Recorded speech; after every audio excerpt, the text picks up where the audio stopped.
Maglalayag ngayong araw sa West Philippine Sea ang ilang mangingisda mula Zambales. Isa itong fishing expedition bilang pagtutol sa fishing ban ng China sa ilang bahagi ng South China Sea.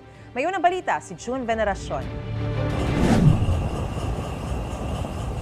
Sa kabila ng inanunsyong fishing ban ng China, pumalaot pa rin sa West Philippine Sea si Edgardo Manuel at ang mga kasama niyang mangingisda mula Subic, Zambales noong May 21. Kwento ni Manuel, sa layong 50 miles sa Panatag Shoal, sinusundan na raw sila ng China Coast Guard. Papunta pa lang doon, pinaharang na kami. Naka-escort sa aming Coast Guard ng China. Hindi kayo makadaisik. Siguro mga 15 miles ang layo namin sa Calboro. Naghahanda ang ilang mangingisda mula Zambales para sa fishing expedition na gagawin nila bilang pagtutol sa fishing ban ng China. Nasa 20 maliliit na bangka ang inaasahang sasama sa pangingisda, 20 to 30 nautical miles mula sa Masinloc. Sa mga ulat ng state media ng China, 1999 pa nagsimula ang mga fishing ban ng China sa South China Sea para protektahan daw ang ecosystem sa overfishing. Pero daon na lang kinundina ng DFA ang fishing ban o moratorium ng China na ngayong taon ay nagsimula noong May 1 at inaasahang tatagal hanggang September 16. Kasama raw kasi ang mga bahagi ng dagat na saklaw ng maritime zones ng Pilipinas. Ayon sa Philippine Navy, mula pa noong 2021, walang nahuhuling mangingisda mula sa Pilipinas o iba pang claimant country sa South China Sea. Huwag kayong matakot, magpatuloy lamang kayo at the AFP and the entire government is behind you. China is out of tune, out of step, out of their minds.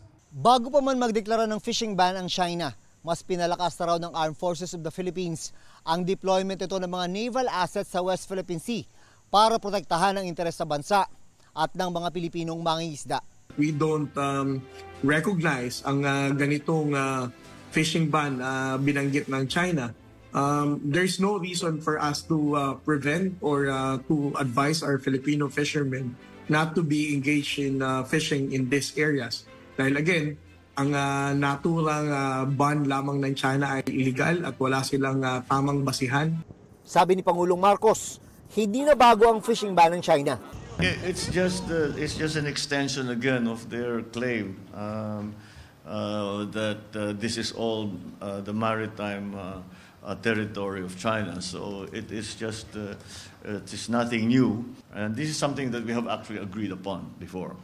Pero ang ipinunto ng Pangulo, ang napaulat na bagong utos ng China sa kanilang Coast Guard na hulihin ang mga tumatawid sa kanilang border sa dagat simula June 15. The new policy of threatening to detain our own citizens, that is different. That is an escalation of the situation.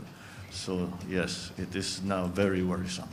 Sagot dito ng Chinese Foreign Ministry, walang dapat ipag-alala ang Pilipinas basta wala raw iligal na ginagawa. Hindi raw China kundi Pilipinas ang nanguudyok ng pagpapainit ng tensyon. Bukas daw ang China sa dialogo pero dapat daw sincero. Sabi naman ni Marcos, handa siyang makipag-usap para maresolba ang tensyon. Number one, to stop the aggressive actions such as water cannoning and lasers and barrier putting, etc. And secondly, allowing our fishermen to fish. Let's start with that.